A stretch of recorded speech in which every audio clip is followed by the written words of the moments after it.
인자하신 그 사랑이 내 생명보다 나으며 위로하시는 주 손길은 내 눈물보다 귀하. 다시 하겠습니다. 주의 인자하신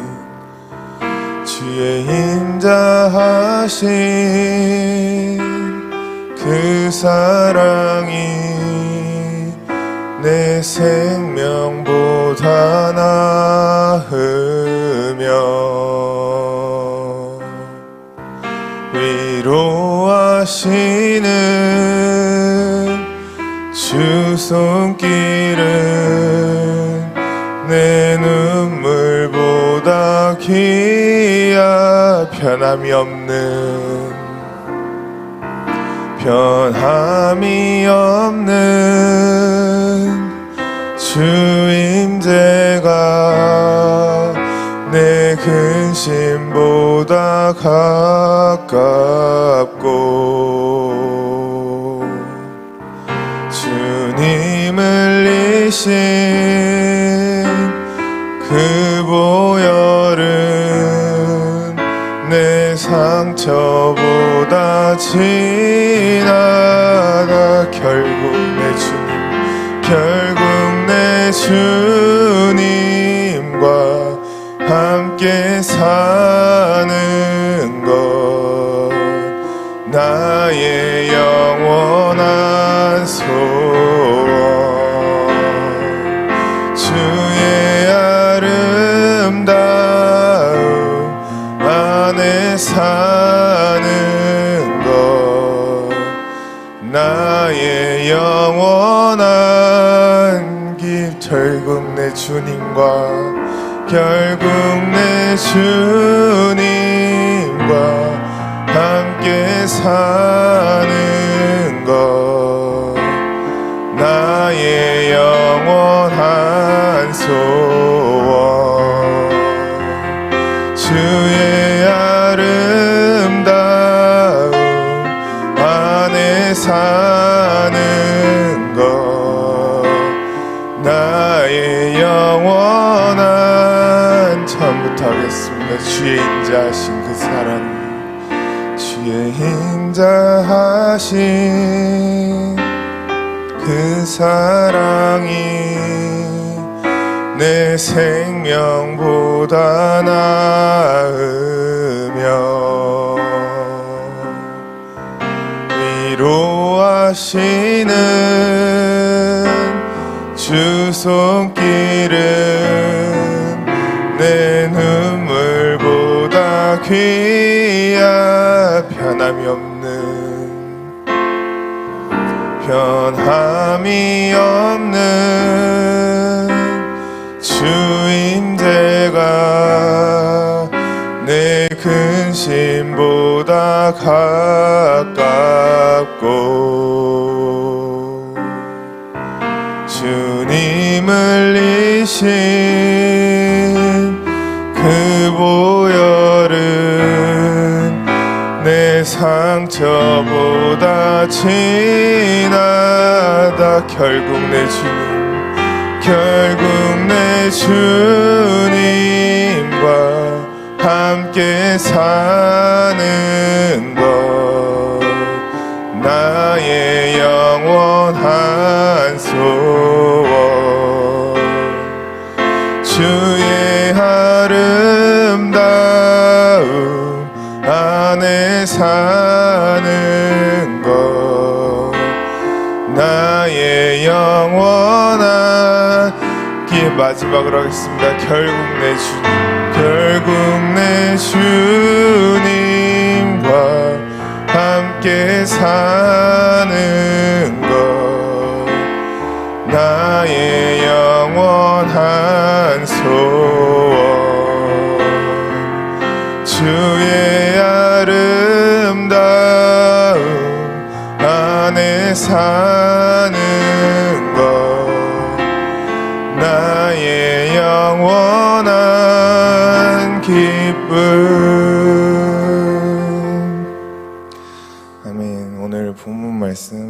사도행전 1장 4절부터 11절까지 말씀 다 같이 합독하시겠습니다. 사도와 함께 모이사 그들에게 분부하여 이르시되 예루살렘을 떠나지 말고 내게서 들은 바 아버지께서 약속하신 것을 기다리라. 이와는 물로 세례를 베풀었으나 너희는 맨날이 못되어 성령으로 세례를 받으리라 하셨느니라. 그들이 모였을 때 예수께 여쭈어 이르되 주께서 이스라엘 나라를 회복하심이 이때니까 하니 이르시되 때와 시기는 아버지께서 자기의 권한에 두셨으니 너희가 알 바 아니요 오직 성령이 너희에게 임하시면 너희가 권능을 받고 예루살렘과 온 유대와 사마리아와 땅끝까지 이르러 내 증인이 되리라 하시니라. 이 말씀을 마치시고 그들이 보는데 올려져 가시니 구름이 그를 가리어 보이지 않게 하더라. 올라가실 때 제자들이 자세히 하늘을 쳐다보고 있는데 흰 옷 입은 두 사람이 그들 곁에 서서 이르되 갈릴리 사람들아 어찌하여 서서 하늘을 쳐다보느냐. 너희 가운데서 하늘로 올려주신 이 예수는 하늘로 가심을 본 그대로 오시리라 하였느니라. 아멘. 네, 오늘 말씀 제목은 승천의 능력이라는 말씀으로 다 같이 나누고자 합니다. 예수님께서 이 땅에 육신으로 오셔서 이렇게 예수님의 12 제자들을 불러 모으시고 또 그들과 함께 육신으로 이제 여러분들 다 아시죠? 몇 년 사셨죠?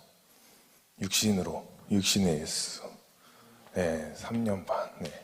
제자들을 불러 모으셔서 육신의 예수는 제자들과 함께 3년 반을 살았습니다. 3년 반. 수학 공식과도 같습니다. 3년 반을 같이 사셨습니다. 이 사건은 우리가 그냥 이렇게 성경에 나와 있는 글로 읽어서 잘 느낄지 몰라도, 못 느낄지 몰라도 제자들에게 있어서 그때 당시에 이 사건 자체는 예수님과 3년 반, 육신의 예수와 3년 반 같이 지내는 이 사건 자체가 엄청난 사건이었습니다. 천지를 창조한 그 창조주 본인과 같이 먹고 자고, 또 그에게, 예수님 본체에게 말씀을 배운다는 것은 세상 어떤 것보다도 제자들에게 있어서 더 놀라운 체험이었습니다. 그것뿐만이 아니라 예수님께서 십자가에 못 박혀 죽으시고 난 뒤에도 그냥 가시지 않고 부활한 채로 또 며칠 계셨죠, 같이? 네, 부활체로 플러스하고 부활의 예수님, 부활체로 또 40일을 제자들과 함께 계셨습니다. 육신으로 같이 한 것도 이것 자체도 정말 제자들에게 있어서 너무 놀라운 체험인데, 육신이 없는, 십자가에 못 박혀 죽고 나서 육신이 없는 이 부활의 상태, 영체로 제자들과 40일을 추가로 함께 했다는 것은 이건 인간으로 태어나서 정말 인간으로서는 체험할 수 없었던 그러한 경험이었습니다. 예수님의 공생애 때의 이 삶이 우리가 지금 공관복음이라고 부르는 이 마테마가 누가복음에 보면은 자세하게 적혀 있습니다. 큰 그림으로 크게 보면은 전부 결국은 예수님에 대한 이야기를, 물론 성경 전체가 그렇지만 특히 이 마테마가 누가 또 요한복음 보면 예수님에 대한 이 이야기를 전부 다 기록한 것이지만 자세하게 보면 서로 그냥 조금씩 다른 포인트를 두고 서로 겹치는 부분도 있고 또 안 겹치는 부분도 있는 이러한 예수님에 대한 이야기를, 예수님이 육신으로 계셨을 때 이 땅에서 어떻게 지내셨는지에 관한 이야기를 다른 관점으로 이 마테마가 누가 복음이 우리에게 말해주고 있습니다. 공관복음에서 생각나는 건데, 제가 지금 신대원에서 이걸 배우고 있는데 그냥 정말 다릅니다. 그냥 말씀 전하는 거랑 신녀는 지금 뭐에 집중하냐, 이거 마테마가 누가 썼냐는 거예요.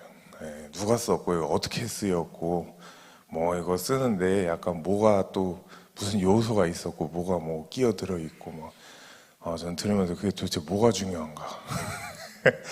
예, 우리가 읽는 성경 말씀, 예, 성경을 읽으면 되지. 뭘 이렇게 들고 파는지, 저는 이해가 안 갑니다. 근데 이 사이에 뭐가 껴있고, 이 사이에는 뭔 일이 있었고, 정말, 예, 제 입장에서는 이게 굳이 이렇게까지 들고 팔 일인가 싶을 정도로, 정말 지금 그런 시기를 지나고 있는데, 무튼 공관복음은 결국은 뭐가 중요합니까? 결국 누구에 대한 얘기라고요? 예수님이 이 땅에 계셔서 제자들과 함께 어떻게 사셨는지, 무엇을 가르치셨는지, 그거에 대한 것을 그냥 각자 본 시선대로 기록하고 있는 것이 공관복음이라는 것입니다. 그러한 예수님께서 그죠, 이제 결국은 붙잡히셔서 십자가에 못 박혀 죽으시고 난 뒤에 이제 다시, 물론 죽으시기 전에 제자들을 불러 모으셔서 이제 다시 내가 왔던 곳으로, 그죠? 내가 왔던 곳으로, 아버지께로 내가 다시 가야 한다고 제자들에게 불러 모으셔서 말씀하셨습니다. 그곳이 어디입니까? 예수님 오신 곳, 하늘나라. 예수님이 누구십니까?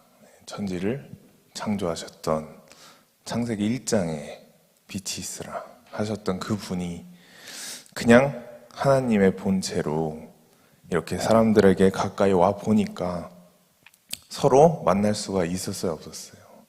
서로 만날 수가 없었습니다. 모세가, 그죠? 시내산에 올라가서 하나님의 얼굴을 제대로 보지도 못했는데도, 이 하나님의 영광의 빛이 모세 얼굴에 임했던 것처럼, 그리고 모세가 내려오면서 수건을 가렸던 것처럼 인간과 하나님이 서로 감히 가까이 할 수가 없는 그런 존재이기 때문에 하나님의 본체로서는 사람과 도저히 가까이 하지를 못하니까 인간의 육체의 옷을 입고 이 땅에 우리에게 더 가까이 오신 분이, 그분이 바로 예수라는 것입니다. 그리고 이 땅에 오셔서 비록 우리와 같은 육체의 옷을 입고 있었지만, 그분이 창조주라는 것을, 그분이 창세기 1장에 빛이 있으라 말씀하셨던 그분이라는 것을 모든 사람에게 증명해 보이셨습니다. 요한복음 보면 바로 나오죠. 물이 포도주 되게 하는 것, 오병이의 기적, 모든 병든 사람과 심지어 죽었던 사람들마저도 고치고 또 살리시는 이러한 인간으로서는 할 수 없는 기적과 이적을 행사하셨던 분이 바로 예수님이라는 것입니다.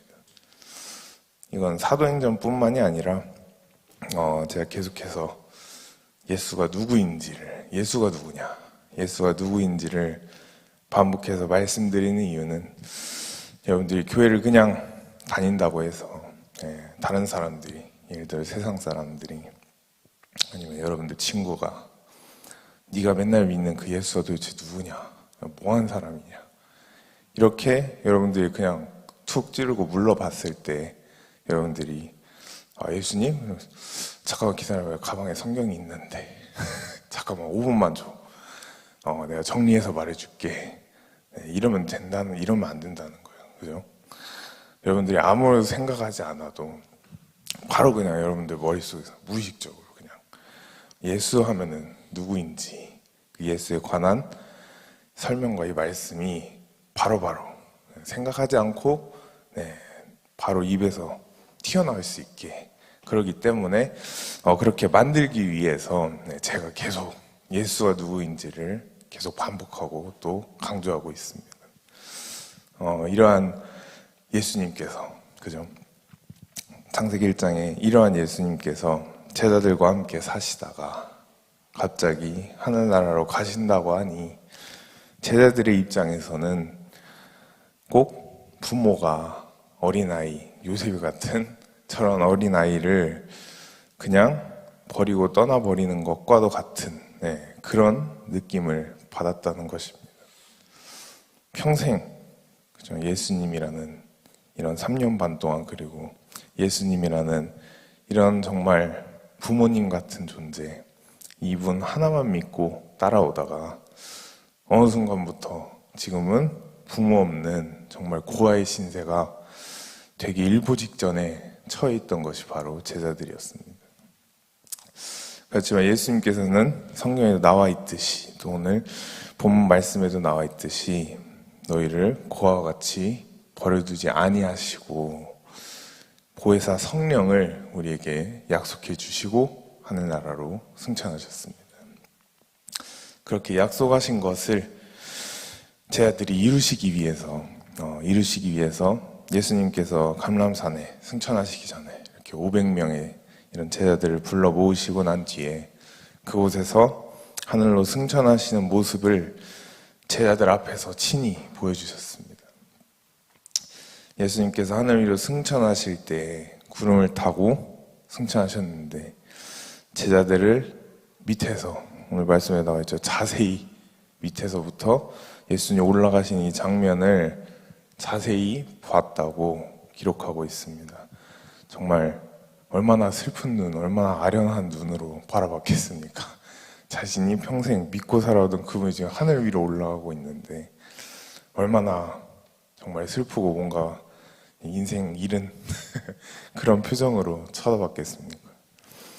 하늘 위로 올라가시니까 이제 어느 순간 가서부터는 어떻게 되어 있죠? 구름이 하늘을 가리워서 예수님의 모습을 더 이상 제자들이 보지 못하게 되었습니다. 그렇게 하늘 위로 올라가신 예수님은 하나님 보좌 우편에 지금도 앉아 계셔서 우리를 위하여 중보 기도를 해주시고 계신다는 것입니다. 이 사건을 가르쳐 우리가 오늘의 말씀 제목과 같이 승천이라는 겁니다. 승천. 네, 복음의 7대 연합, 여러분들 이제 다 아시죠? 네. 김영재 아나요? 네. 7대 연합 뭡니까? 네, 탄생, 그죠? 뭡니까 그 다음? 고난, 죽음, 네, 부활, 승천, 재림. 아, 좋습니다. 역시 반복 숙달이 잘 돼 있네. 네. 복음의 7대 연합. 부활 다음에, 그죠? 그리고 부활 다음에 나오는 거 뭐예요? 부활 다음에, 네, 오늘 말씀 이 승천의 연합. 부활 다음에 나오는 승천의 연합. 이것이 바로 예수님의 승천의 사건을 말씀하고 있다는 것입니다. 네. 이렇게 7가지를 놓고 우리가 보았을 때, 복음의 7대 연합, 이 7가지의 연합을 우리가 놓고 보았을 때 예수님에게도 그렇고 우리의 신앙에도 있어서 솔직히 제일 어려운 부분이 어디 단계입니까? 어디예요? 이 7가지 부분 중에 우리 신앙에 있어서 또 예수님에게도 실제로 제일 어려운 부분이 어디였을까요? 아, 그 승천 어렵습니까? 구름 타고 하늘 올라가는데. 그럼 개인 신앙으로 따지면 신앙적인 부분은 어디가 제일 어렵습니까? 그죠? 당연히 이거 이렇게 한 세트로 묶어 가야죠. 이렇게 딴 데 쳐다볼 필요가 없죠. 그죠? 어디에 쳐다봅니까? 여기는 뭐 이거 고민할 게 없죠. 다 좋은 건데 여기. 결국 우리는 이 단계에서 그냥 죽고 눈물 흘리고 뭐 다 하잖아요. 이 2세트, 그죠? 제일 힘든 단계, 누가 뭐라 해도 제일 힘든 단계. 고난과 죽음의 단계. 네, 고난과 죽음 연합입니다. 결국은 예수님께서도 마찬가지입니다. 예수님도 육신을 입고 우리와 같이 베들레헴에서 이렇게 탄생을 하셨지만 우리와 똑같은 아픔과 고통을 겪으시면서 정말 로마 그런 군병들에게 채찍과 또 가시면류관에 결국 고난을 받으시고 십자가에 죽으셨다는 것입니다. 그렇기 때문에 당연히 여러분들이 생각했을 때도, 여러분들이 객관적으로 생각했을 때도 예수님이 나를 위해 채찍을 맞으시고, 고난의 단계에서 나를 위해 채찍에 맞으시고 또 내 죄를 위하여 십자가에 못 박혀 죽으신 이것을 생각하면서 또 고난 주간에, 또 특히 부활 주간에 이것을 묵상하면서 이 고난과 죽음에 대하여서는 예수님이 이루신 이 우리를 위하여 고난당하시고 우리를 위하여 십자가에 죽으신 이것에 대하여서는 능력이 있다는 것을, 또 이것이 아주 큰 우리에게 의미가 있다는 것을 각자가 다 느끼기 마련입니다. 이것을 두고 만약에 못 느끼고 뭐 별다른 반응이 없다, 그것은 솔직히 기독교인이라고 할 수가 없는 것입니다.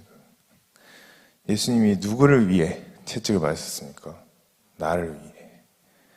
누구 때문에 십자가에 못 박혀 죽었습니까? 나 때문에. 그것에 대하여 여러분들이 정말 마땅한 반응을 나타내야만 한다는 것입니다. 다른 사람이 나를 위해서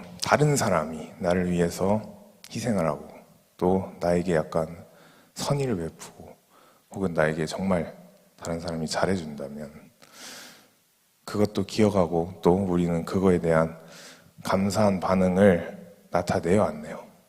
내죠. 받기만 하면 인간이 아니죠. 그죠?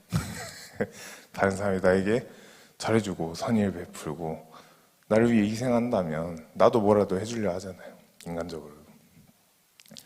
하지만 창조주 예수님께서 나를 위하여 죽으신 것에 대하여, 나를 위하여 고난받으신 것에 대하여, 이것에 대하여 아무 반응을 안 보이는 이것은 솔직히 예수님을 향한 모독과도 같은 것입니다.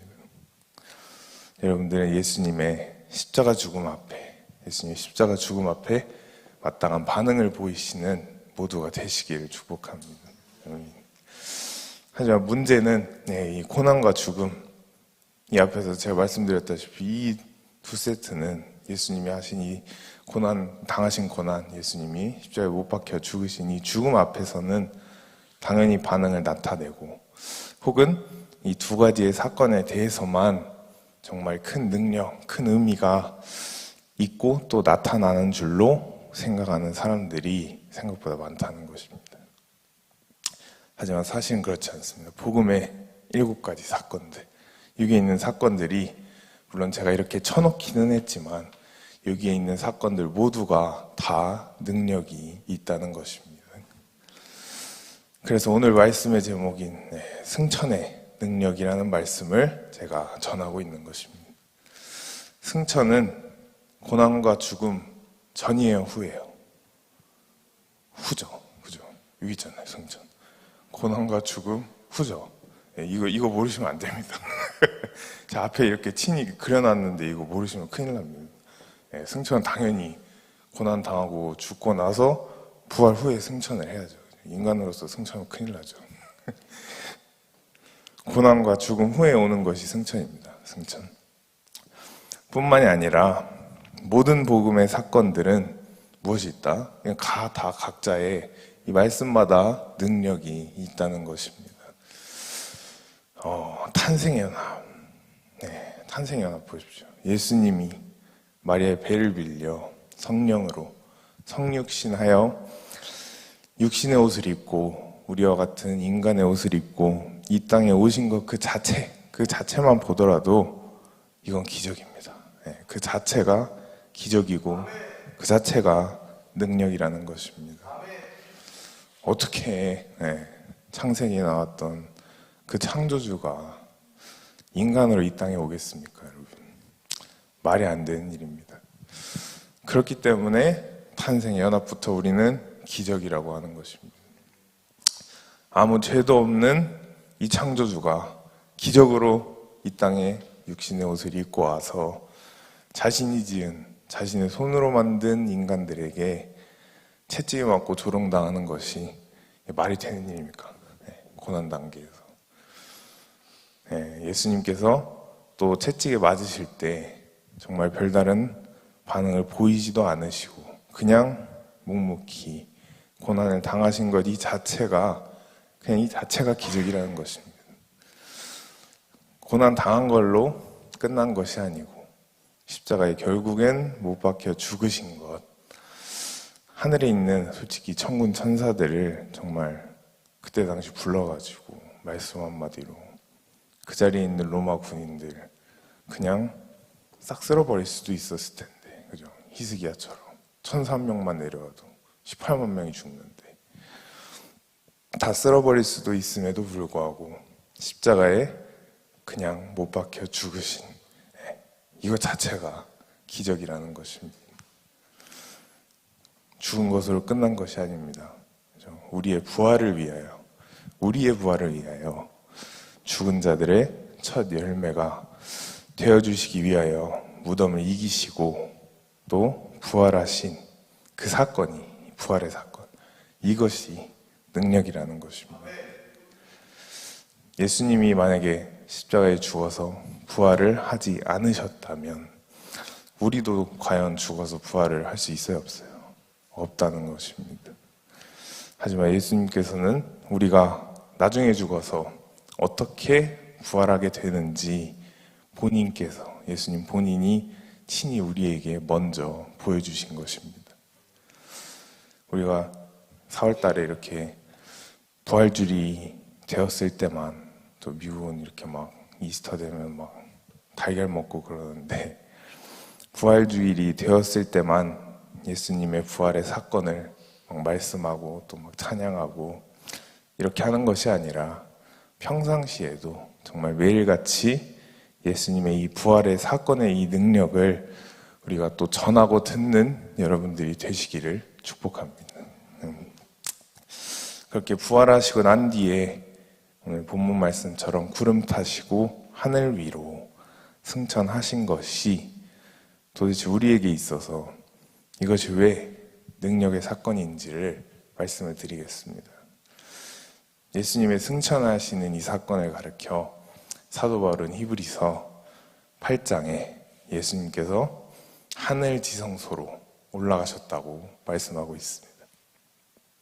그렇다면 왜 우리 눈에 보이지도 않는데 예수님께서 하늘 지성소로 들어가셨다고 말씀하고 있는가? 그 이유는 예수님의 하늘 지성소가 곧 구약시대 때 모세가 지은 그 성막의 제도를 그대로 표현하고 있기 때문입니다. 그럼 우리가 구약에 나온 성막이 도대체 뭔지를 우선 알아야 예수님의 하늘 지성소 사건도 우리가 알 수가 있다는 것입니다.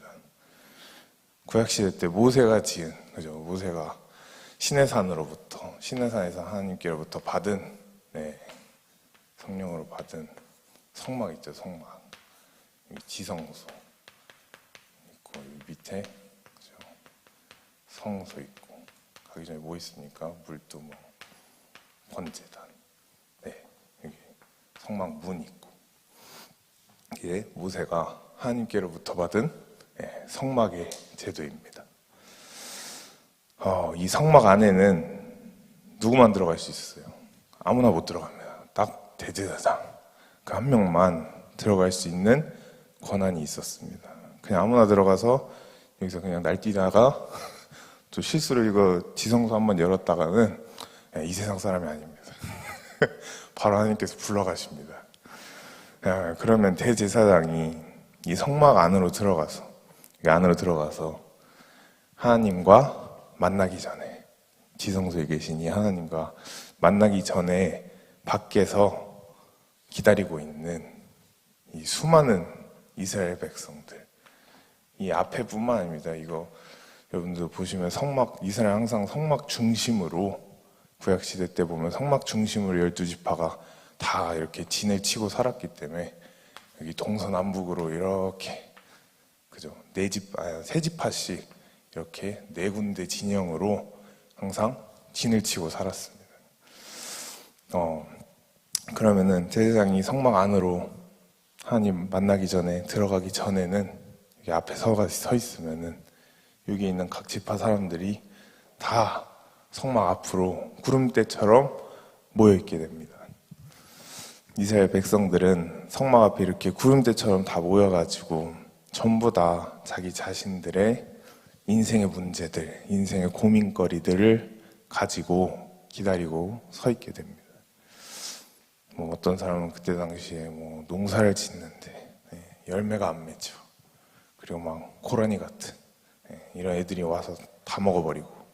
고라니 하니까 생각나는 건데, 제가 지금 신대원 기숙사 생활하고 있는데 제 룸메이트가 저기 임실에 사는 되게 어떻게 보면 촌에 사는 그런 전도사님입니다. 근데 제가 대단하다고 생각한 거는 정말 거의 이중 생활을 하는 느낌이 날 정도로 얘기를 들어보면 현대판 구약의 생활을 하고 있어요. 얘기 들어보면 방학 때 뭐 했냐 그러면 염소 잡았다 그러고 닭 잡았다 그러고 그냥 본인이 잡습니다. 놀랍지 않습니까? 본인이 그냥 제사를 드리고 있어요. 현대판에서도 아주 신학생다운 표본을 그냥 구약시대 제사를 드리고 있습니다. 완전. 그래서 정말 얘기 듣다 보면 시간 가는 줄 모르고 너무 재밌게 듣는데 맨날 막 염소 잡고 뭐 거세하고 닭 잡고 막 안 잡아본 게 없어요. 들어보면. 근데 그러다가 또 막 학교 와서 또 신학생활하고 거의 제가 봤을 때 이게 이중 정체성이 있지 않나 싶을 정도로 내려가면 완전 그냥 구약시대처럼 살다가 올라오면 또 신학 배우고 있고 그래서 제가 참 대단하다고 항상 칭찬하는 제 룸메이트 전도사님이 있습니다. 얘기 들어보면은 그냥 집에 이렇게 농사 지으면 그냥 막 산에서 뭐 고라니 뭐 멧돼지 막 이런 애들 와가지고 싹 먹어버리고 하면은 그냥 그 사냥하러 나간다고 또 정말 그 생활을 하면서 살고 있다는 걸 듣고 같은 한국에 살면서도 이런 세계가 있구나. 자기 집 앞에 농작물 해치고 가면 그냥 막 이거 들것 들고 쫓아간대요. 잡으려고. 대단합니다. 좀. 그래서 체력이 굉장히 좋은 것 같습니다. 짐승들 잡으러 다닌다고. 그래도 이게 이때뿐만이겠습니까? 당연히 이때 시대 때도 농사 지으면 그죠. 야생동물들 와가지고 농작물 다 캐먹고 가버리면 얼마나 농부 입장에서 스트레스겠습니까? 이게 거의 1년 농사인데 그거를 와가지고 싹 해쳐버리고 가면 참 밤잠이 안 올 것 같습니다. 이와 같이 농사의 문제들 막 이런 것들을 가지고 어떤 사람은 자식이 이제 막 결혼을 앞뒀는데 부모 말 안 듣고 그냥 자기 원하는 여자랑 결혼하겠다. 결혼의 문제, 자식의 문제 이런 거 가지고 나와 있는 사람도 분명히 있었을 것입니다. 그 중에 한 명이 아마 저였을 겁니다. 내 원하는 사람이랑 결혼하겠다고 부모님 말씀 안 듣고 저도 아마 이 앞에서 기다리고 있었을 겁니다. 나이가 됐을 때 어떤 사람은 저 때는 막 이게 이제 당연히 이게 성막 짓고 뭐 이러니까 어떤 사람은 사업이 안 돼서 어떤 사람은 살다가 몸에 병이 와서 아파서 다 각자 자기만의 문제들을 가지고 나왔다는 것입니다. 그러면 대제사장이 이 앞에 서서 성막 이 뜰 앞에 서서 문 앞에 서서 이스라엘 백성들의 이 모든 문제들을 다 듣고 또 다 접수하고 마음에 접수하고 난 뒤에 이제 제일 앞에 있는 이 성막 문을 열고 들어가서 성막의 이 단계들을 거쳐가면서 번제단, 물두멍, 떡상, 분향단, 촛대 지나면 이제 지성소, 하나님 계신 곳, 성막문을 열고 들어가서 하나님 계신 곳으로 단계들을 다 거치면서 나아가게 됩니다. 그렇게 모든 과정을 거쳐서 이제 하나님의 임재하고 계시는 저 지성소에 들어가게 되면 하나님께서 저 법궤 가운데 또 이 그룹과 스랍 천사들 사이에 임재하고 계십니다. 대제사장이 하나님과 대화하는, 단독으로 대화하는 지성소 안으로 들어가게 되면 지성소뿐만 아니에요. 그냥 이 성막 이 문만 열고 들어가게 돼도 여기 밖에 있는 백성들의 눈에는 대제사장이 도대체 저기서 뭘 하는지 뭘 먹는지 기도 안 하고 잠을 자는지 그냥 떡만 주워 먹고 있는지 보여 안 보여요? 알 길이 없어요. 이 밖에 있는 백성들 이 성막문 열고 들어가면 아무것도 안 보이게 된다는 것입니다. 하지만 보이지는 않지만 밖에 있는 백성들은 대제사장이 지금 문을 열고 들어갔으니까 하나님을 만나러 갔으니까 우리의 문제가 이제 해결될 것이다 라는 이러한 믿음으로 이 밖에서 기다리고 하염없이 성막만 바라보고 있게 되는 것입니다. 대제사장이 지성소 안에서 하나님과 1대1로 여기서 하나님과 1대1로 독대할 때 또 대화할 때는 하나님 이스라엘의 백성들의 이 죄를 가지고 오늘 여기 왔습니다. 하나님 앞으로 왔습니다. 하면서 만약에 이 똑같은 말을 대제사장이 여기 지성소 들어갔을 때 하나님 앞에 있을 때 소리 지르면서 말했을까요? 하나님 왔어요. 저 왔습니다. 이러면서 이스라엘 모든 죄를 안고 왔습니다. 이렇게 소리 지르면서 했을까요? 대제사장이 지성소 안에서? 아니에요. 오히려 조용한 목소리로 하나님과 독대하면서 1대1로 깊이 있는 대화를 나눴을 것이라는 겁니다. 여러분들도 만약에 다른 사람과 깊이 있는 대화, 좀 심각한 대화 이런 거 나눌 때 여러분들 소리를 질러요? 무게 있게 얘기해요? 당연히 무게 있게 얘기하죠. 다른 사람과 막 정말 여러분들 문제를 놓고 심각한 이런 문제를 놓고 대화하는데 정말 나 이런 문제 있는데 큰일 났어. 여기 이렇게 대화할 분이 계신가요, 여기에? 네, 조용히 목소리 깔면서 그래서 분위기 다 잡고 정말 무게 있게 한마디 한마디 할 거 아니겠습니까? 여러분들에게 정말 심각한 문제라면. 대제사장도 마찬가지입니다. 하나님께 이스라엘 백성들의 이 죄와 고민거리들을 가지고 하나님 앞에 나와서 대화할 때 조용히 하나님과 단둘이 정말 소근소근하는 조용조용하는 이런 대화를 나누었다는 것입니다. 하지만 그렇게 하나님과 아무리 소근소근 이렇게 좀 얕은 목소리로 대화를 나눌지라도 결과는 여기서 대화를 나눴는데 결과는 어디서 나타나요? 밖에 있는 백성들에게 나타난다는 것입니다. 그렇게 생각하면 정말 제가 개인적으로 생각했을 때 대제사장도 정말 이게 좀 멍청한 사람이었거나 아니면 좀 암기력이 좀 딸리는 사람이었으면 정말 힘들었을 것 같습니다. 이스라엘 백성들 밖에서 여기 정말 12지파 백성들이 다 모여서 정말 온갖 고민과 문제들을 다 들고 왔는데 하나님 만나러 지성소 예를 들어 이렇게 가는 와중에 물두멍에서 손 씻다가 그 죄 뭐였지? 하면서 혹시 까먹는다면 나가지고 이거 다시 물어볼 수도 없고 정말 대제사장하기 힘들었을 것 같아요. 차라리 오늘 그냥 전도사 목사님 하는 게 훨씬 나은 것 같습니다.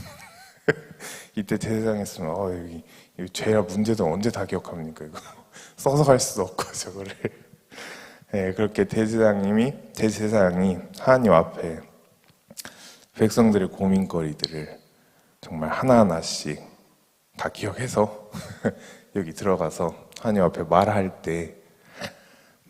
때에 하나님께서는 이 대제사장의 말을 들으시고 그 자리에서 바로 응답을 주시게 되면 그 능력이 어디서 나타난다고요?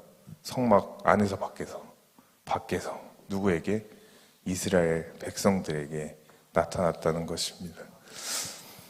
이 사건을 제가 방금 말씀드린 이 성막의 제도, 성막의 시스템을 비유하여서 예수님께서 하늘 위로 승천하신 것이 하늘 지성소로 들어가셨다고 말씀하는 이유는 예수님께서 우리의 삶의 모든 고민들을 가지고 하나님 앞으로 나아가셔서 또 하늘 위에서 하늘의 지성소에서 우리의 문제들을 우리의 대제사장의 역할로 하나님 앞에 여기에서 소근소근 우리를 위하여 얘기해 주신다는 것입니다. 그러면 구약시대의 대제사장처럼 우리의 대제사장 되신 예수님께서 하나님 앞에 말씀을 하시면 하나님께서는 예수님을 모시고 그 문제들을 해결해 주신다는 것입니다. 예수님이 하늘 위에서 하늘지성소에서 하나님과 여기에서 소근소근 말씀을 나누시고 대화를 하신다면 우리의 고민거리를 하나님 앞에 털어놓으신다면 역사는 어디 나타나요? 이 땅에 있는 우리가 이게 하늘지성소면 여기 땅이라고 한다면 이 땅에 살고 있는 저와 여러분들에게 그 효과가 나타난다는 것입니다. 이것이 특히 우리 이방인인 우리 이방인이죠. 그죠? 유대인들에게 있어서 이것이 특히 이방인 우리에게는 정말 얼마나 감사한 일인지 모릅니다. 구약 시대는 선택받은 이 이스라엘 백성들만 정말 이러한 제도 속에 살면서 선택받은 백성들만 정말 이렇게 기적과 은혜를 체험할 수 있었지만 신약 시대에 살고 있는 우리들은 뭐 국적, 뭐 나이, 성별 아무 상관없이 모든 사람에게 예수님께서 대제사장이 되어주신다는 것입니다. 그리고 그 사람들을 위하여 하나님 앞에 대제사장으로서 문제들을 말씀하실 때 그 문제들이 해결된다는 이 사실을 여러분들이 절대 가볍게 생각하지 마시고 감사하시길 축복합니다. 지금 이 시간 또한 여러분들이 가지고 있는, 여러분들이 지금 현재 겪고 있는 삶의 문제들이 있어요, 없어요? 다 각자 문제들이 있습니다. 인간은 정말 태어나는 그 순간부터 정말 저기 산부인과에서 응애하고 태어나는 그 순간부터 문제를 가지고 태어나는 게 바로 우리 인간입니다. 태어날 때부터 그냥 태어나요? 시끄럽게 울면서 태어나요? 물론 그때 당시 시끄럽게는 안 느껴지겠지만 엄청 울면서 태어나고 또 태어나기 전에 아기마다 다르겠지만 엄마 뱃속에서 엄마 힘들게 해요, 안 해요? 엄마 헛구역질 시키고 발로 배도 한번 차보고 여러분들 나중에 낳을 때 되면 한번 경험해 보십시오. 저는 옆에서 봤지만 옆에서 보는 것도 이거 쉽지 않습니다. 막 보면 한번 막 화장실 뛰어가고 뭐 우회구획 하면은 이거 옆에서 보는 것도 이거 쉽지 않습니다. 같은 화장실에서 저러면은 이거 또 나오면 또 이렇게 토닥해줘야 되고 정말 태어날 때부터 우리 인간은 문제를 가지고 태어난다는 것입니다. 예를 들어 태어나서 이렇게 좀 커가지고 그죠? 사춘기 때는 말 안 듣고 나중에 좀 더 크면 제가 그랬던 것처럼 결혼을 앞두면 또 한번 한바탕 하고 그렇게 계속 살다가 나이가 많이 들면 또 자식들이 결국은 커서 자기 키워둔 부모님들을 케어해줘야 돼, 안 해야 돼요? 여러분들 해주실 겁니까? 생각이 아주 올바른. 요즘, 솔직히 요즘 여러분들 나이에 이렇게 물어보면 아마 오히려 제가 욕먹을 수도 있어요. 진짜 막 그냥 기본 다 별거하고 그냥 부모님 그냥 나 몰라라 하고 요즘 진짜 그런 시대에 살고 있는 것 같은데 정말 자식들이 부모님을 결국은 나이 들면은 케어해줘야 되고 나중에는 이제 걷기 힘들면 또 옆에서 이렇게 부축해줘야 되고 정말 죽을 때까지 심지어 이렇게 임종해서 하늘나라 가셨지만 그 육신 어떻게 해야 돼요? 또 처리해야 되잖아요. 화장을 하든지 관에다 묻든지 어쨌든 태어나서 정말 영원히 하늘나라 갈 때까지 계속 문제를 일으키는 게 결국 우리 인간이라는 것입니다.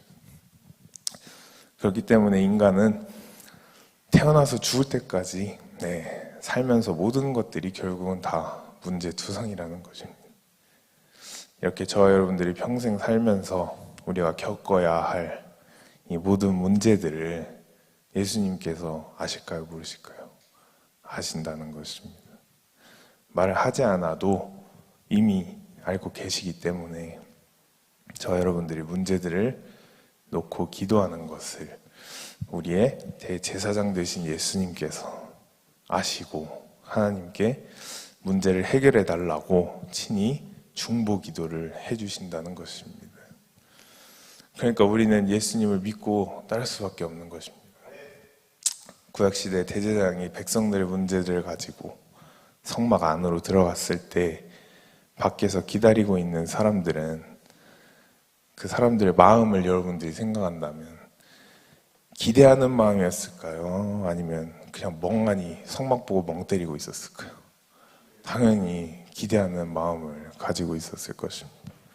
전부 다 자기 문제가 오늘 대제사장이 지금 성막 안으로 들어갔네 이러면서 이제는 내 문제가 얼마 안 있어서 해결될 거다라는 이러한 기대감과 희망을 품고서 기다렸다는 것입니다.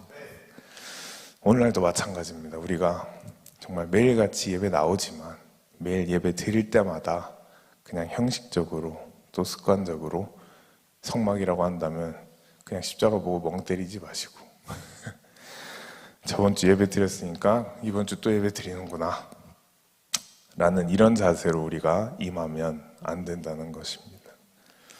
우리가 매 시간 예배를 드릴 때마다 우리는 이스라엘 백성들과 같은 마음으로, 여기 밖에 서 있는 이 백성들과 같은 마음으로 오늘 예배 시간에, 오늘 이 시간대에 나의 문제와 고민들을 해결받을 것이라는 정말 이러한 기대감과 희망을 품는 믿음의 눈을 여러분들 모두가 가지시기를 축복합니다. 그러한 사람들에게만, 정말 그러한 사람들에게만 기적이 일어나지, 예배 때 그냥 와서 앉아있고 십자가 보고 멍 때리고 다른 사람도 한 번씩 쳐다보고 있다면 그 사람에게는 아무리 예배를 많이 나와도, 빼먹지 않고 나와도 결국은 기적이 일어나지 않는다는 것입니다. 여러분들 항상 예배를 나올 때 여러분들의 마음의 자세를 정말 다시 한번 점검해 보시고 오늘 내가 어떤 마음을 가지고 예배 앞에 나올 것인지, 어떠한 마음을 가지고 여기서 기다릴 것인지 여러분들이 잘 검토해 보시길 바랍니다. 우리의 마음의 자세가 올바르게 되어 있을 때 예수님께서 우리를 보시고 하나님 앞에 우리를 위하여 중보기도를 해주심으로 인해 정말 모든 문제들이 해결받고 또 고민이 없어지게 된다는 그 사실을 여러분들이 깨달으시기를 바랍니다. 여러분들이 정말 의로워서, 여러분들이 정말 심적으로 착해서, 혹은 여러분들이 상황이 좀 불쌍하고 딱하니까 그래서 기도응답이 되는 것이 아니고 예수님께서 보좌 우편에서 우리를 위해 기도해 주심으로 인해 우리에게 능력과 기적이 나타난다는 것입니다. 사도행전 2장에 나오는 오순절 성령이 사도들에게 임한 것도 결국은 예수님께서 하늘나라로 뭐 하셨다고요? 승천. 예수님께서 하늘나라로 승천하여 기도해 주셨기 때문에, 그렇기 때문에 오순절 성령이 이 땅에 임하게 된 것입니다. 예수님이 부활하여 하늘로 승천하지 않으셨다면 이 땅에 보혜사가 올 수가 있어요, 없어요? 없어요. 그렇기 때문에 사도행전 2장에 나오는 오순절 이 사건이 곧 예수님의 무엇의 능력이다? 승천의 능력이라는 것입니다. 승천의 능력 중에도 정말 핵심은 결국은 보혜사, 성령이라는 것입니다. 기독교가 다른 종교와 제일 크게 구분되는 것이 무엇입니까? 바로 성령 체험이 있다는 것입니다. 그러한 체험이 오순절날, 이 성령의 체험이 사도들에게 만약에 임하지 아니하였다면 우리는 지금처럼 신앙생활을 할 수가 없었을 것입니다. 그렇기 때문에 모든 말씀들이 그렇듯이 사도행전 2장, 그죠? 성령이 임하시는 오순절, 이 사건이 없는 사도행전 3장은 있을 수가 없다는 것입니다. 오순절 성령이 없는 그 이후에 일어나는 모든 사건들 또한 의미 없다는 것입니다. 이러한 이유 때문이라도 정말 정광훈 목사님께서도 보시면 항상 성령 세례를 강조하시고, 정말 제가 봐도 또 신학교 다니면서 이제 거의 하루에 한 번씩 새로운 목사님들 계속 보는데 정말 이렇게 목사님들 많았구나 라는 것을 한 번 더 느끼고 있는데, 그 수많은 분들을 봐도 제가 봤을 때 그분들 다 합쳐도 정광훈 목사님 한 일주일 동안 성령 세례 강조하는 거 못 따라갈 것 같습니다. 그 정도로 정말 입만 열면 성령 세례, 입만 열면 성령 충만을 강조하고 계시고, 하지만 그 이유가 무엇입니까? 오순절 성령의 이 2장에 나오는 오순절 성령의 단추를, 우리가 이 첫 단추를 잘못 끼운다면 그 이후에 3장부터 여러분들이 사도행전 끝까지 읽는다 해도 아무 효과가 없다는 것입니다. 여러분들은 모두 이 2장 오순절 성령의 단추를 확실하게 잘 끼우시길 바랍니다. 사도행전뿐만 아닙니다. 제가 이전에 설교했던 요한복음도 마찬가지입니다. 요한복음도 그렇고 모든 성경이 결국은 똑같습니다. 요한복음 1장이 무엇이 되어 있습니까? 태초에 말씀이 계시니라. 그죠? 그 말씀이 뭐라고 나와 있죠? 세 글자로 로고스. 로고스. 말씀 대신 예수.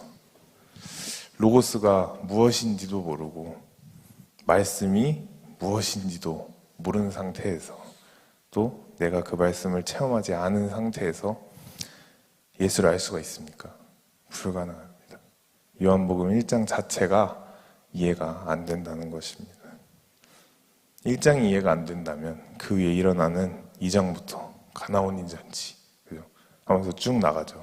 죽은 나사로도 나오고 이러한 모든 사건들이 결국은 이해와 해석이 절대로 불가능하다는 것입니다. 모든 성경과 모든 말씀에는 결국엔 순서가 있는 것이고 그 순서를 건너뛰고서는 절대로 능력이 나타나지 않는다는 사실을 여러분들이 깨달으시길 바랍니다. 네, 정말 제가 저번에도 여기에 적었었지만 여기 정말 이 공식을 여러분들이 항상 머릿속에 기억하시길 바랍니다. 교회 나오면 제일 처음에 그죠? 예수 영접하죠. 예수 영접. 예수 영접하고 나면 바로 그 다음에는 성령 세례를 받아야 하고 그러고 나면 자아의 파쇄 그리고 나서 이제 위에 적은 7대 연합하고 마지막 사역.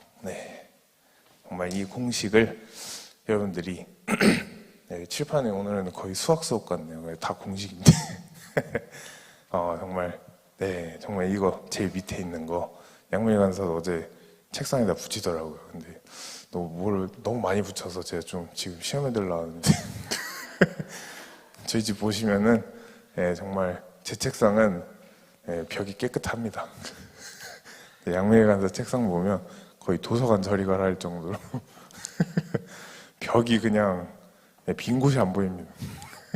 뭘 하도 많이 붙여놔가지고 어제 또 하나 붙였습니다. 이거 공식.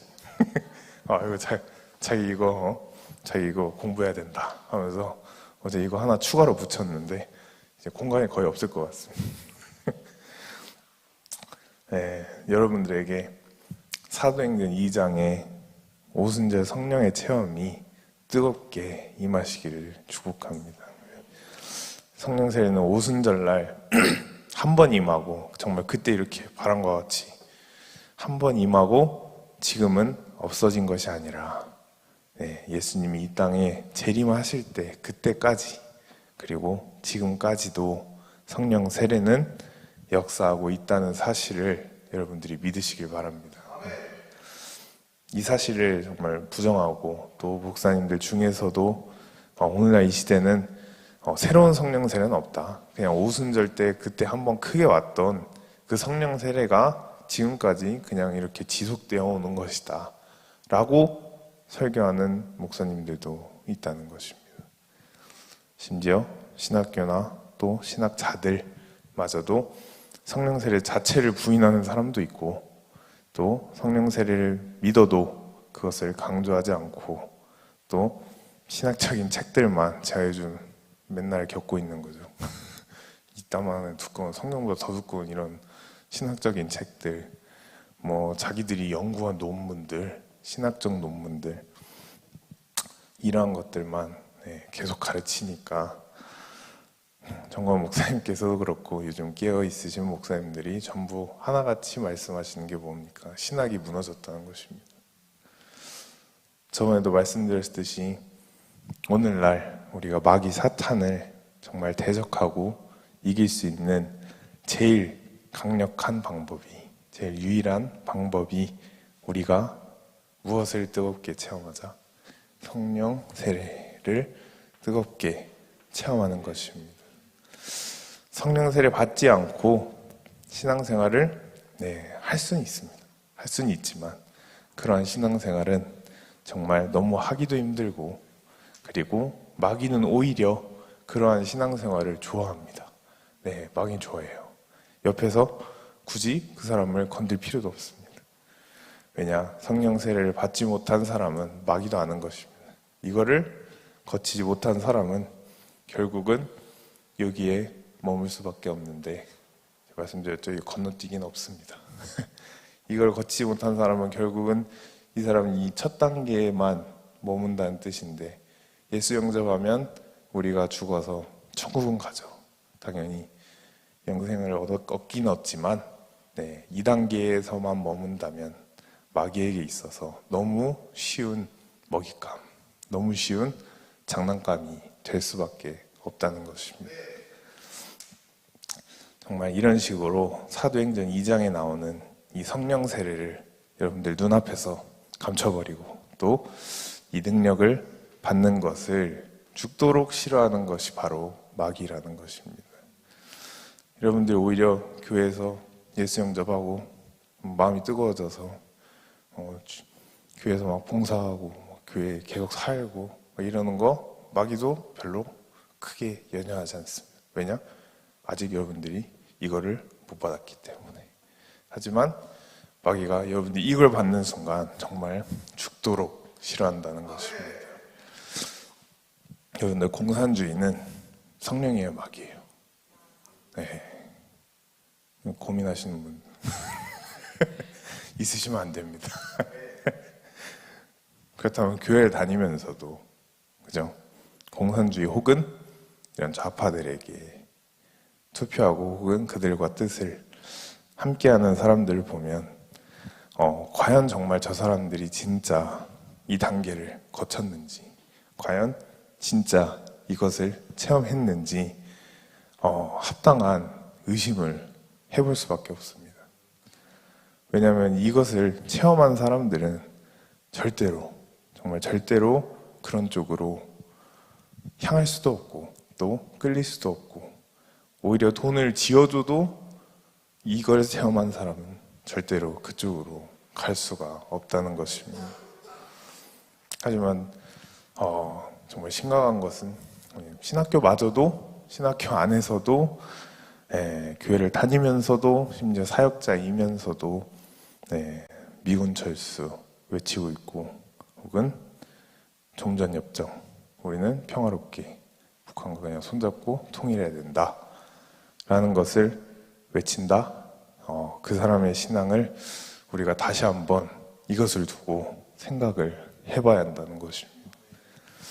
우리에게는 정말 선택이 아닙니다. 이거 그냥 이거 할래 저거 할래가 아니고 정말 무조건 예수 한국 뭐예요? 복음 통일만이 답인 줄로 믿습니다. 오순절 성령의 세례의 특징은 정말 마가의 다락방에서 임했죠. 오순절 성령의 세례가. 근데 마가의 다락방 그 현장에서만 있었던 것이 아니라, 그 현장에서만 그 성령의 세례가 머물렀던 것이 아니라, 성령 세례를 받고 난 뒤에 사도들은 마가의 다락방 밖으로, 세상으로 향했다는 것입니다. 제가 사도행전 4장 29절에서 31절 다 같이 한 번만 읽겠습니다. 찾으셨으면 다 같이 읽겠습니다. 주여 이제도 그들의 위협함을 굽어보시옵고 또 종들로 하여금 담대히 하나님의 말씀을 전하게 하여 주시오며 손을 내밀어 병을 낫게 하시옵고 표적과 기사가 거룩한 종 예수의 이름으로 이루어지게 하옵소서 하더라. 빌기를 다함에 모인 곳이 진동하더니 무리가 다 성령이 충만하여 담대히 하나님의 말씀을 전하니라. 아멘. 이와 같이 성령 세례가 임한 사람들은 교회 안에서만 머무는 것이 아니라 교회 밖으로, 길거리로, 또 세상 밖으로 향해 나아가게 되어 있는데, 교회 안에서만이 아니라 세상에 나갔을 때도 지금 이 사도들이 하는 것을 보면 성령의 능력이 나타난다는 것입니다. 그렇기 때문에 이 말씀만 읽어도 여러분들이 이 공식 이해가 가시죠. 그죠? 성령을 받고 성령을 구하고 나니 지금 어디로 가고 있어요? 사역하러 가잖아요. 세상 밖으로 사역하러 가잖아요. 하지만 지금 이 말씀하는 거 보면은 이건 아직까지 다락방 안에서 지금 이제 떠나기 전에 말씀을 하는 거지만 거꾸로 말하고 있지는 않죠. 그죠? 지금 길거리에서 이걸 말하고 있는 게 아니잖아요. 혹은 지금 뭐 저기 이방인 나라에 가서 저를 도와주시옵소서 이런 게 아니잖아요. 지금 성령 세례를 구하고 성령을 뜨겁게 받고 나서 어디로 간다고요? 사역하러 가는 거예요. 물론 이거 다 거치고 사역을 하러 간다는 것입니다. 그리고 여러분들 이게 정광 목사님도 항상 강조하시는 게 성령 세례 우리 이거 한 번 받고 끝나는 게 아니라는 것을 항상 강조하십니다. 우리가 밥도 하루에 물론 요즘은 2번 먹는 사람도 있지만 밥도 우리가 계속 먹듯이 성령 세례 또한 우리가 계속해서 성령 충만함을 유지해야 한다는 것입니다. 성령 세례 받고 자애 파세, 그죠? 성령 세례 없는 자애 파세 있을 수 있어요, 없어요? 불가능합니다. 목사님이 너 뜻을 반납해라. 목사님 이건 아닌 것 같다. 성령 세례가 아니만 사람에게 그 말이 들릴까요? 오히려 욕을 하겠죠. 뭔데 나한테 그런 말 하냐? 약간 이런 식으로. 자애 파세, 본인의 뜻이 아직 반납되지 않은 사람, 본인의 뜻이 하나님의 뜻과 일치하지 않는 사람에게 복음이 칠 때 꿈도 꾸지 마십시오. 본인의 뜻이 아직 자아가 생생하게 살아있는데 연합은 무슨 연합입니까? 자의 뜻을 우리의 자아를 다 반납하고 난 뒤에 복음의 7대 연합이 이루어지고 나면 우리 그제서야 뭘 한다고요? 그때 사역을 한다는 것입니다. 하지만 제가 말씀드린 것처럼 성령 세례 한 번 받고 끝나는 것이 아닙니다. 계속해서 성령 충만을 우리가 놓고 기도를 해야 하는데 사역하다가 당연히 성령 세례도 그 능력이 시들어질 때도 있죠. 당연히 있습니다. 기도 안 하면 당연히 시들어질 때고 처음과는 마음이 달라질 때고 그럼 결국 우리 어떻게 해야 돼요? 다시 우리 돌아와야죠.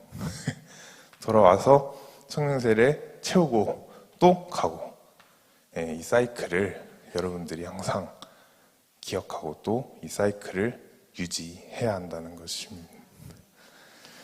정말 이와 같이 성령 세례 임한 사람은 결국은 그 안에서만 있는 것이 어디로? 세상 밖으로, 길거리로 사역하러 나간다는 것입니다.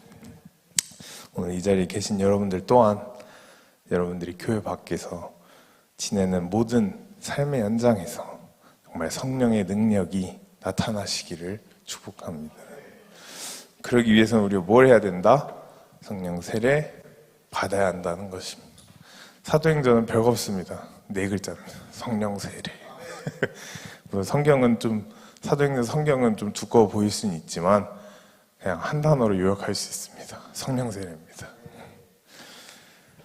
그래야 이 시간 말씀을 드리는 여러분들은 우리의 대제사장 되신 예수님께서 하늘지성소 대제사장 되신 예수님께서 하늘지성소로 들어가신 정말 이 사실을 믿으시고 믿음의 눈으로 바라보시고 예수님께서 승천하시면서 약속하셨던 아버지께서 약속하신 것을 기다리라 하며 그 약속하셨던 성령 세례를 오늘날도 여러분들이 뜨겁게 체험하셔서 여러분들의 각자 삶의 현장에서 승리하시는 모두가 되시기를 축복합니다. 저희 기도하기 전에 찬양 갈보리산 위에 십자가 섰으니 하고서 기도하겠습니다.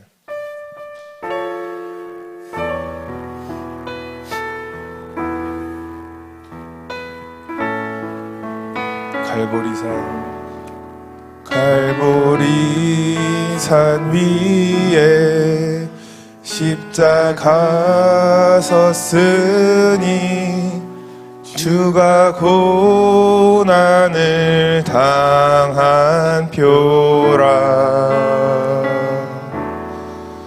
험한 십자가를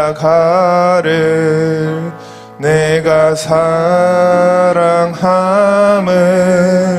주 주가 보혈을 흘림이라 최후 승리를 얻기까지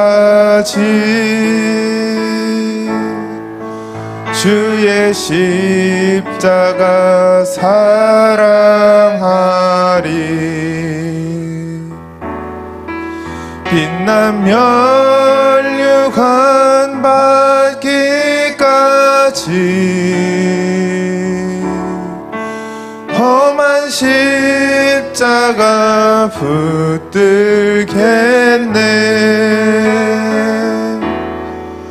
멸시천대 받은 주의 십자가에 나의 마음이 끌리도다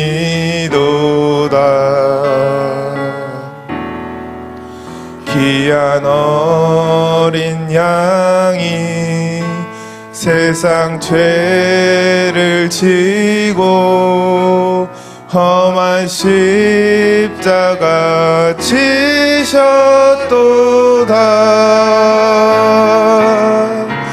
최후 승리를 얻기까지 주의 십자가 사랑하리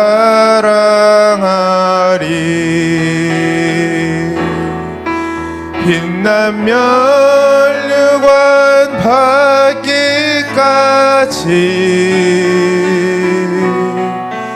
험한 십자가 붙들겠네 험한 십자가에 주가 흘린 피를 믿는 마음으로 바라보니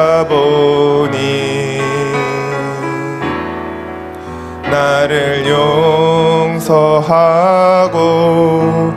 내 죄 사하시려 주가 흘리신 보혈이라 최후 승리를 얻기까지 주의 십자가 사랑하리 빛난 면류관 받기까지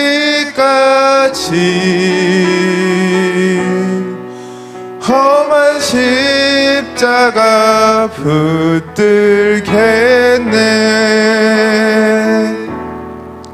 주님 예비하신 나의 본향집에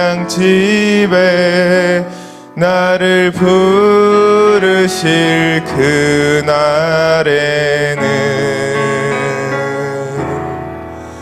영광 중에 계신 우리 주와 함께 내가 죽도록 충성하리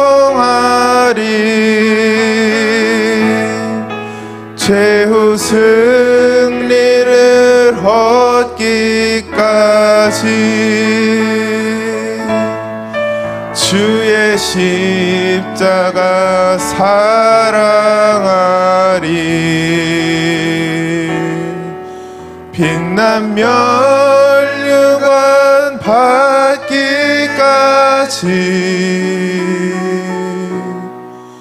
험한 십자가 험한 십자가 붙들겠네 험한 십자가 붙들겠네 마지막으로 했습니다. 험한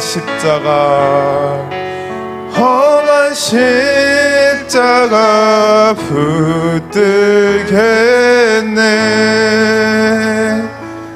아멘. 이 시간 우리 다 같이 말씀을 들은 것으로 기도하실 때에 주님 우리에게도 정말 예수님의 하늘 지성소로 올라가신 대제사장 예수님의 승천의 능력인 성령 세례를 부어 주시옵소서. 교회 안에서만 머물 수가 없습니다. 세상 밖으로 우리가 가려면 성령 세례를 받아야만 합니다. 시간 성령 세례를 놓고 다 같이 주여 삼창하시면서 기도하시겠습니다. 주여 주여 주여